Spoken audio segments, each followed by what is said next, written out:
Google Search Console has made major changes to its algorithm in the last 6 months. And when I mean the last 6 months, if you are watching this, I'm recording on April 30th, 2024. So like November 2023 forward, big things have been happening. And what I want to talk about is how those changes might be impacting your business and also what you can do to leverage them. I'm MB with MB Bryan Images, and I also own another business that helps fellow artists, creatives, photographers, perhaps like you, connect with their ideal clients online using both my photography business and 15 years as a business analyst to create holistic SEO solutions for everybody. Now, if you're following my YouTube channel here, you might be here for tutorials and DIY and stuff like that, but I'm hoping that this series is going to be just a little bit different. What I want to do is break down some topics that are either questions that I'm getting frequently from my newsletter community, I'm seeing on Instagram, or maybe it's just chatter that I'm hearing in the SEO community. Sort of like a, spilling the SEO tea, maybe. That's probably too overused. However, I have tea, and that's what we're talking about today. Penelope is also joining us.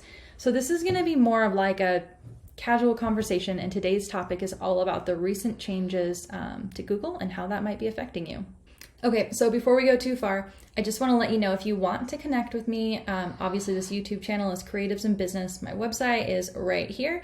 And if you want to join my newsletter community, you can go right here for a free SEO starter kit, and that will add you to my newsletter community and get you going with a free SEO starter kit specifically targeted towards photographers. All right, I'm rolling with this tea idea. So let's spill the tea. Google has been making huge changes over the last year in how it tracks and racks and stacks websites, probably yours.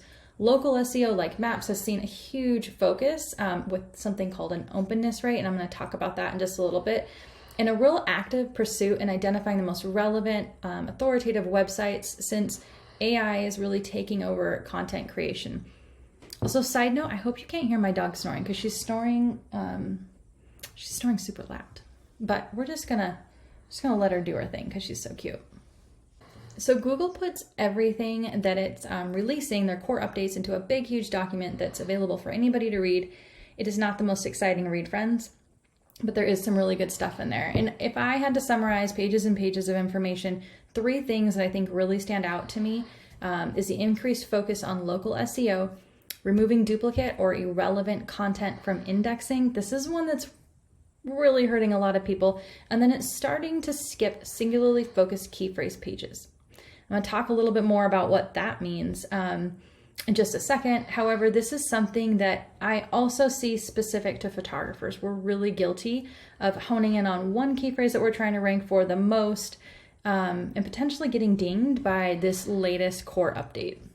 Okay, so for today, what I want to do is I want to get into 3 huge, important, big topics that I have seen come out of the most recent core updates. The first one is a big increase on local SEO. I talk about this all the time. If you're watching this, you're probably a local business. You're a photographer, you're a dog groomer, you're a dog walker. Wow, I can only think of photography and dog references. If you don't know me now, you do. Those are the 2 things I think about. But you're probably a service-based business, and more than likely you're local. Local SEO is mission critical. Every core update that comes out focuses more on this thing.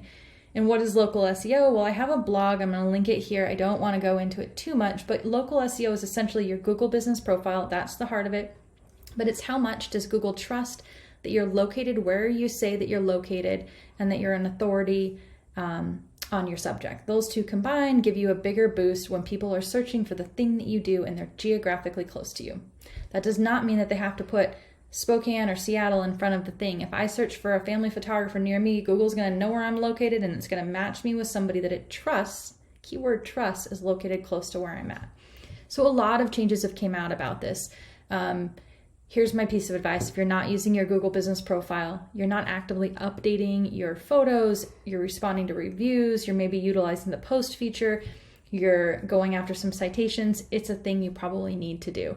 I don't want to dive into that too much because it's too big, and the point of this is to be sort of bite-sized little things. But one thing that's unique that I did see change is something that Google is calling an openness rate. So with an openness rate, you're going to rank higher when your business shows that it's open. So if your hours are 4 p.m. to 8 p.m., because that's typically when you're shooting photography, and that's what you have on your Google business profile, you will probably rank higher during 4 p.m. to 8 p.m. And why is that? Well, because Google looks at the hours that you're open and it assumes, okay, if this person's open from 4 p.m. to 8 p.m., I'm going to rank them higher when they're available to answer emails, because it wants to match users with people that are going to give their users the best results. And you're probably going to get the best results when you're contacting a business that is actually open. Now I get it. You're like, but wait, MB, I'm a photographer. I'm always answering emails. So what do I do? You don't want to do 24 hours. That is potentially, I don't want to say you're going to get dinged, but Google's going to look at that and go, well, that's not realistic. So 24 hours is out. But having a good spread of time from when you would probably realistically answer an email is a great idea. So for me, I think I do something like 7 a.m. to 7 p.m. because I am up answering emails at 7 a.m. and I'm shooting photography sessions at 7 p.m. That's a pretty good range.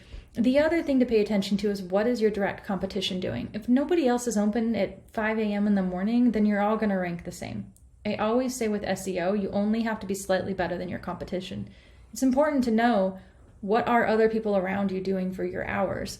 If they're all open about 12 hours a day, again, I'm talking about a photography business, a service-related business that has very weird hours and not defined hours. If you are a brick and mortar business with actual hours, those need to be your hours. So there's my little disclaimer. Maybe I should get like a disclaimer sticker for this. But if you're a photographer or anybody else that's working with those really bizarre hours, they need to be realistic to when you will answer your email. But don't push it so far so you're like 2 a.m. to 11 p.m. Google is smart. It will see something that looks excessive and it will just toss you out. So that is one kind of small thing that's a takeaway from the local SEO stuff that I think is having a really big impact on businesses. So if you don't have hours, you're not maintaining your hours, definitely go do that in your profile today. Press pause, go do that, come back, and I'll talk about the other two things next. All right, so the other thing is it's removing duplicate or irrelevant content from indexing. What do I mean by indexing? If you've not heard of that term, it basically just means that Google is, if it's indexed, it means that it's available to show up as a result for somebody that's searching. So believe it or not all of your web pages instantly are available for somebody that's looking for the thing that you're ranking for. It's like a library. Google's got all these books in the back room. They're pages of websites.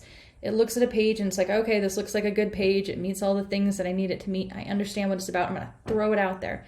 It's now indexed. It's out in the wild. Anybody can find it. But what's happening is that, oh, Penelope is leaving. Just take your time, Pan. It's not like I'm recording a video or anything. Yeah, go ahead. You want to just scoot off? There you go. Okay. I'll just keep recording without you. So if you are a photographer that's like, hey, I had all these pages ranking and doing really well, and then you wake up the next morning and they're all plummeted, like nothing is ranking.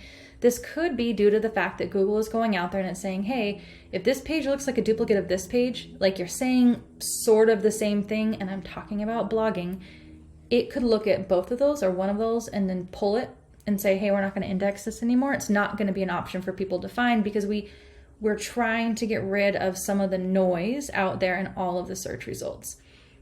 It's also going and skipping singularly focused key phrases. And what do I mean by that?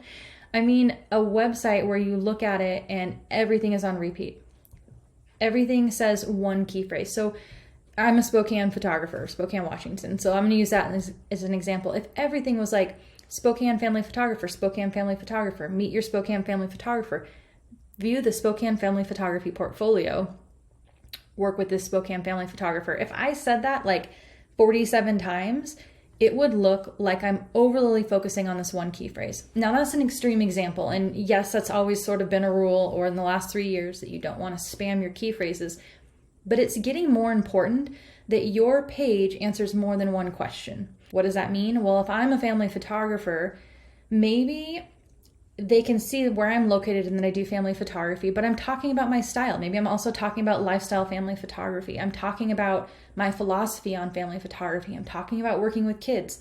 I don't want you to have huge pages of just rubbish words to reach a content goal, but it should be a website and a web page that is talking about multiple things related to one topic.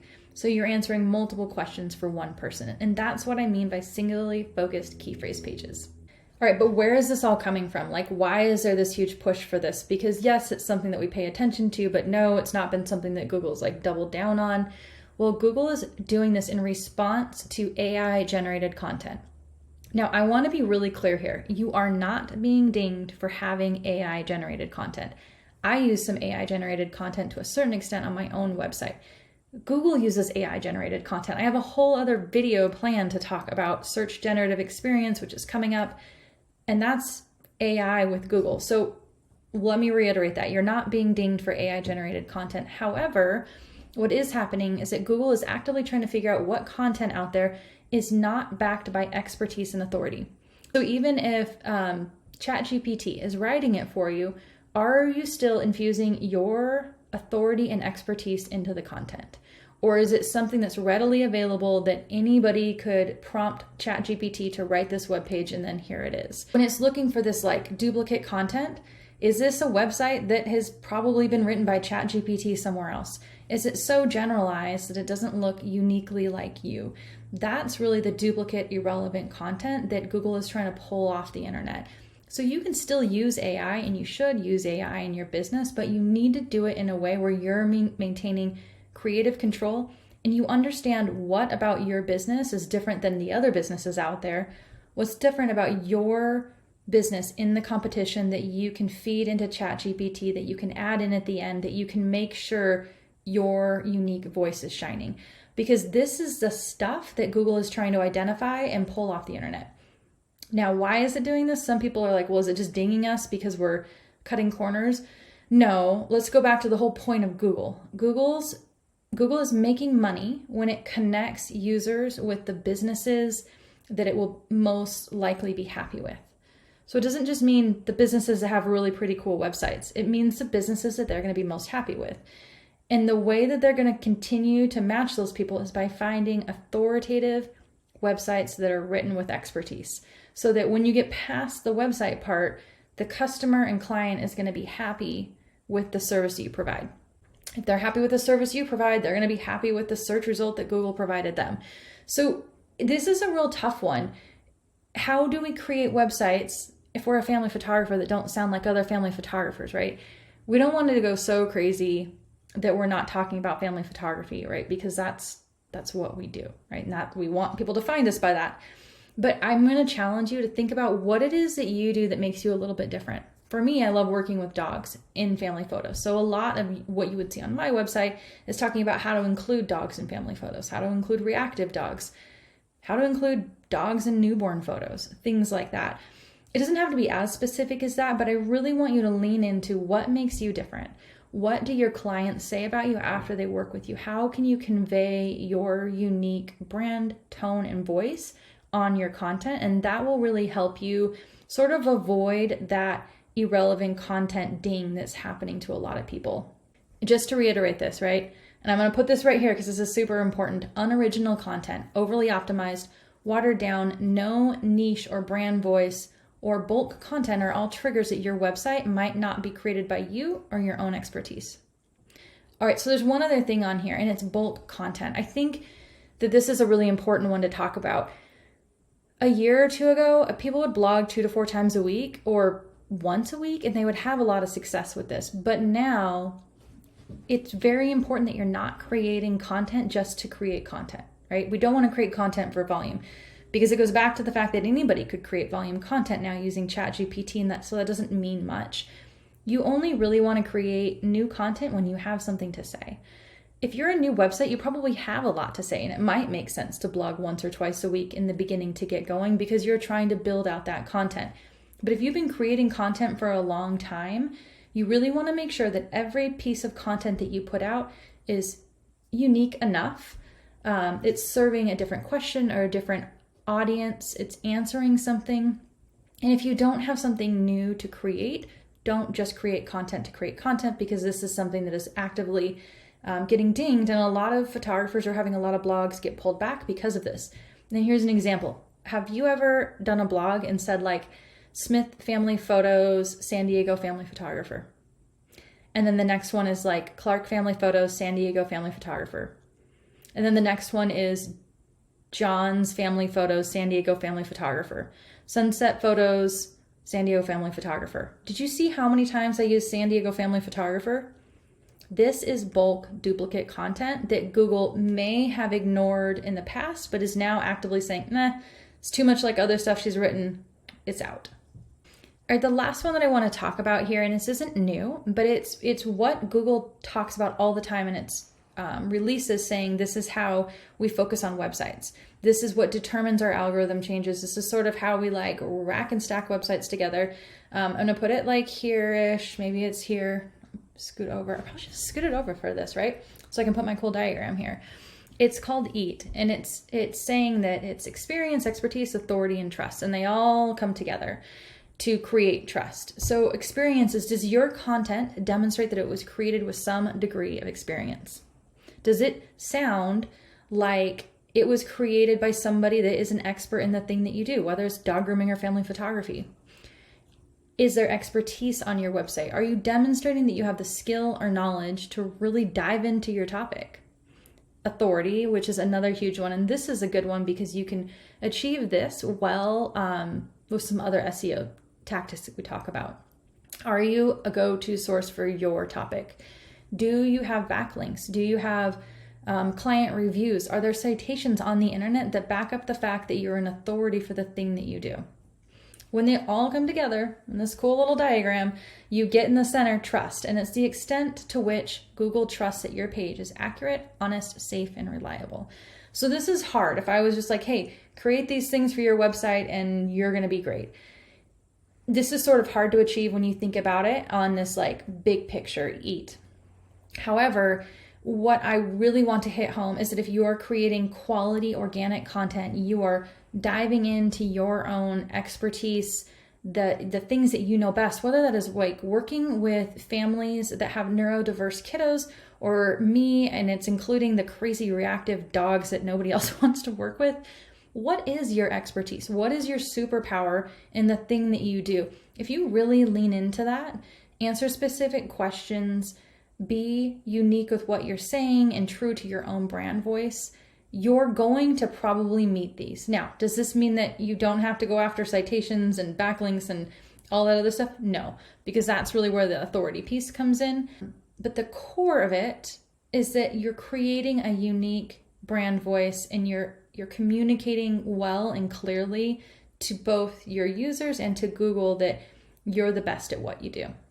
All right, so as far as like the most recent updates, that's kind of the highlights. There's a lot of other stuff in there. If you're interested, you should sign up for my newsletter. I do classes on what these core updates are and how they affect your business, and I go into a lot more detail than I'm doing here. So that's there if you want to add it. And then also the next one I'm working on is Google Search Generative Experience, SGE.